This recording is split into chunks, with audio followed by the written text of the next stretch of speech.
I was sitting in a pediatric ICU at 2 in the morning, holding my 6-year-old niece's hand while a machine beeped out her oxygen levels, when my sister texted me a photo of herself on a beach in Turks and Caicos, with the caption, "Wish I could be there, keep me posted." She did not come home. Not that night, not the next day, not for 4 more days after that. And when she finally did land back in the country, the first thing she said to me in front of a hospital social worker was that she believed I had done something to make her daughter sick, because it was, in her words, suspicious that Piper had gotten so bad on my watch. I want you to sit with that sequence for a second, because I've had to sit with it for a long time myself. My sister left her 6-year-old daughter with me for what was supposed to be a long weekend. That daughter ended up in intensive care. And my sister's first instinct, once she finally showed up, wasn't guilt about the 4 days she'd spent finishing her vacation. It was accusing me. Welcome back to Hidden Truth Stories. This is the channel for the moments a family member's absence speaks louder than anything they could have said out loud. And what happens when they come back and try to make that absence someone else's fault.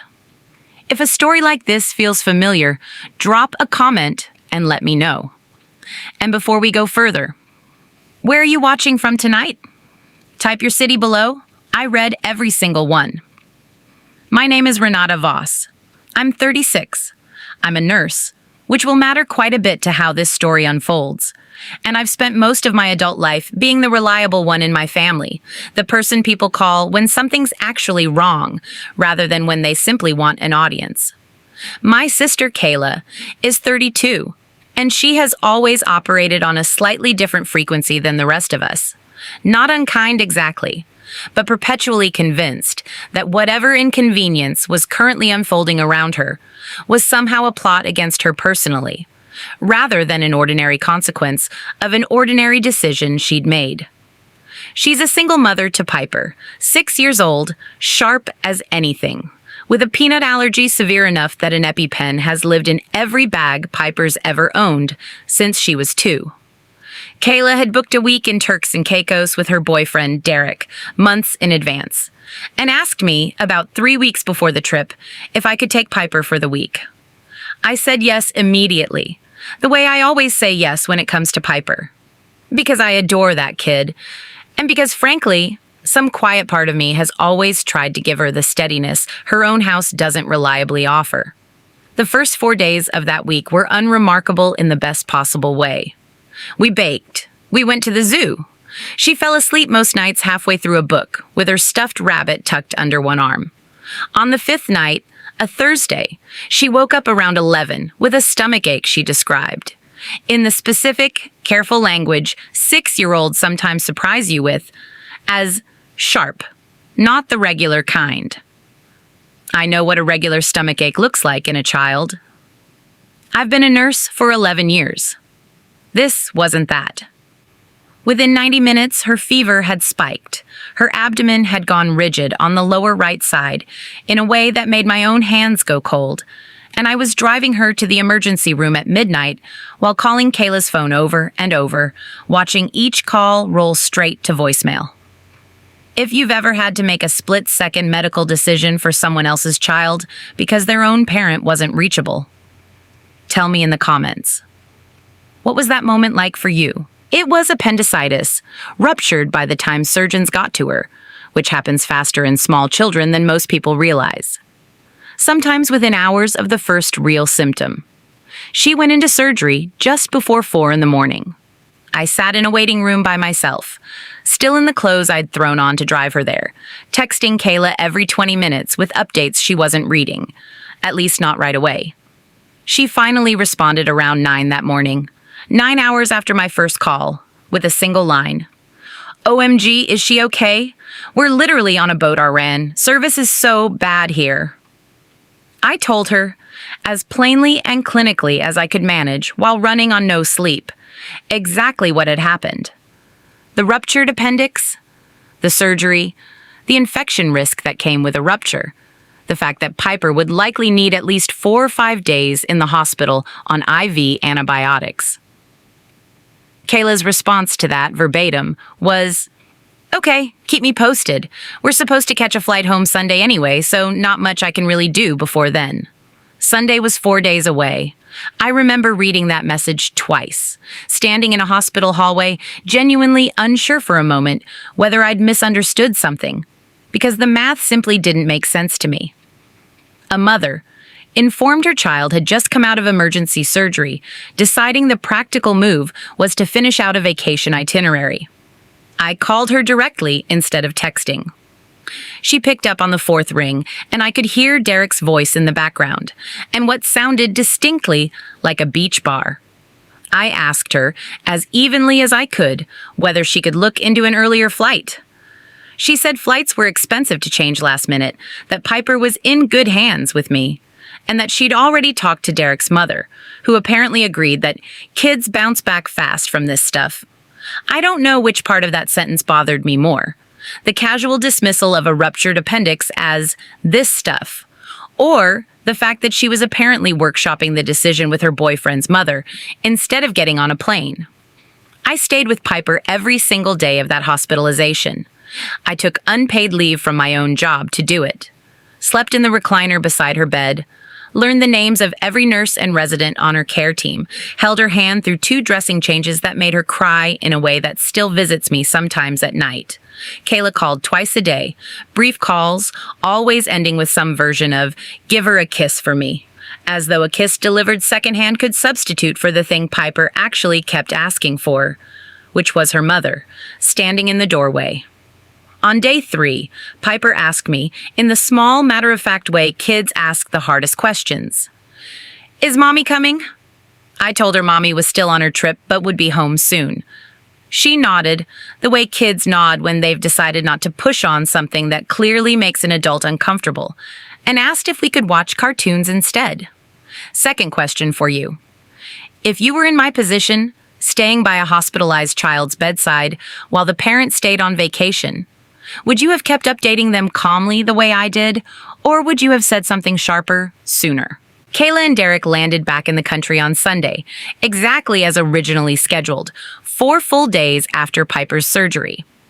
She came straight to the hospital from the airport, still in vacation clothes, tan, and rested in a way that felt, standing next to Piper's IV pole, almost unbearable to look at.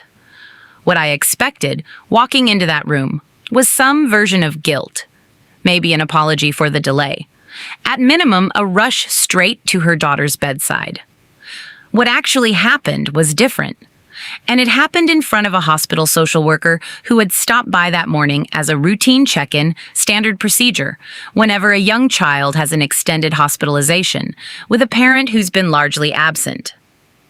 Kayla hugged Piper briefly, then turned to the social worker and to me and said, her voice climbing into something defensive, before anyone had said a single accusatory word, "I don't understand how this happened so fast. Renata was the only one with her the whole time. I think it's kind of suspicious, honestly, that she got this sick on your watch and not mine." I want to be honest about how disorienting that sentence was to hear, standing in a hospital room I'd barely left in 4 days, having personally advocated for every piece of her daughter's care, having watched surgeons explain a ruptured appendix to me in language precise enough that I understood exactly how quickly things could have gone worse than they did. My own sister was standing in front of a hospital social worker, implying, without quite saying it outright, that I had somehow caused or concealed her daughter's illness. The social worker, to her enormous credit, was calm and procedural about it in a way that probably diffused what could have become a much uglier scene. She asked Kayla directly what specifically concerned her. Kayla didn't have an actual answer, just a repeated version of, "It's just weird," which is not, it turns out, a clinical observation that carries much weight with a hospital social worker who has Piper's full chart, time-stamped, in front of her, including my midnight arrival at the ER, my calls to Kayla that went unanswered for 9 hours, and the surgical team's own notes describing a textbook presentation that I had, if anything, caught and acted on unusually fast for a layperson. The social worker gently pointed out, reading directly from the chart, that the timeline showed I had brought Piper in within roughly 90 minutes of her first symptom, which, for a ruptured appendix in a young child, is genuinely fast, and that delays of that kind are far more often caused by parents not recognizing symptoms at all, sometimes for a day or more. She didn't say it accusingly. She didn't have to. The math simply told its own story, laid out on paper, in a room where feelings had temporarily overtaken it. Kayla went quiet after that. Not apologetic quiet. Something closer to caught quiet. The specific silence of someone realizing the version of events they'd been building in their head on a beach 4 days away doesn't survive contact with an actual paper trail. If this story is hitting a nerve, subscribe so the next one finds you. And tell me honestly, would you have stayed as calm as I did in that room? Or would you have said something you couldn't take back? I didn't say much in that room either, honestly, beyond confirming the timeline for the social worker. I was too tired and too aware that whatever I said in that moment, in front of a professional documenting the visit, mattered more than my own need to defend myself out loud. Piper mattered more than my own need to defend myself out loud. That's really the whole difference between how Kayla and I have always operated, if I'm being fully honest about it. After the social worker left, Kayla and I had a much quieter, much harder conversation in the hallway, away from Piper's door. She didn't apologize right away. What she said first, almost involuntarily, was, "I panicked, okay? I felt guilty, and it came out wrong." I told her I understood panic. I did not, I said, understand 4 days on a beach while her daughter recovered from surgery. And I told her plainly that whatever guilt she was feeling belonged entirely to her, and that redirecting it at me in front of a social worker wasn't going to make it go away. She cried in that hallway, the real kind, not the performative kind I'd occasionally seen from her over the years. I think, underneath the accusation, was something much simpler and much more uncomfortable for her to sit with. The plain fact that she'd made a choice, weighing a vacation itinerary against her own daughter's hospitalization. And some part of her had known, even while she was making it, that it was the wrong one. Accusing me had been, I think, the fastest available way to avoid actually feeling that. Piper recovered fully, thankfully, over the following weeks, with no lasting complications beyond a surgical scar and a newly intense fondness for the specific cartoon we'd watch together every afternoon in that hospital room, which she still asks to watch sometimes, months later, in a way I understand now as her own quiet way of processing what happened. My relationship with Kayla has not fully recovered, not in the way it looked before that week. We talk. We're civil, mostly for Piper's sake, but something shifted permanently in how I see her, and I don't think either of us has fully pretended otherwise since.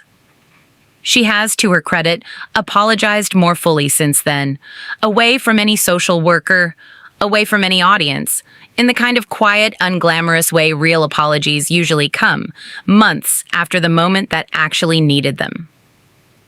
I still take Piper whenever Kayla asks. I want to be honest about that, because it might surprise some of you. I don't do it for Kayla anymore. I do it because Piper deserves at least one adult in her life whose presence doesn't come with an asterisk. And because some kinds of love, I've learned, aren't actually about who deserves them. They're about who needs them steady. So tell me honestly, in the comments, was I wrong to stay calm through all of it? Or did my sister's accusation deserve a much harder response than the one I gave her? Subscribe if you want more stories like this one, and let me know where you're watching from tonight. Piper turns 7 next month. She's already asked me, unprompted, if I'll be the one taking her to get her ears pierced, since apparently that's a tradition in some families I've never actually confirmed exists outside her own imagination. I told her yes without hesitating. Some promises, it turns out, are the easiest ones I've ever made.